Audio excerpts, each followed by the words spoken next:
به نام خدا، امروز مبحثی رو میخواستم با دوستان مطرح کنم و اون یک روش جوانسازی هست که شما میتونید در منزل انجام بدید. همونطور که میدونید قرص آسپرین شامل یک ماده هست به نام سالیسیلیک اسید. این سالیسیلیک اسید یک ماده لایه بردار هست.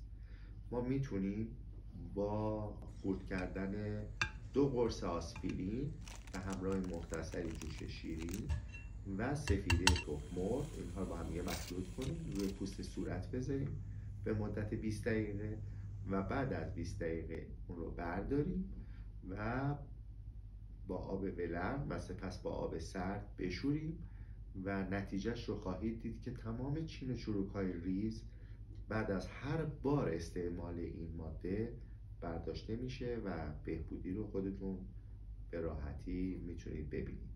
جالب اینه که همین ماده سالیسیلیک اسید داخل میزو هم میتونه استفاده بشه و ما میزویی داریم به نام سالیسیلیک اسید که میتونیم مستقیما توی پوست صورت تزریق بکنیم و همین نتایج رو میتونیم بگیریم.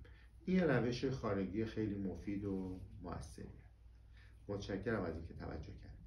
مرسی.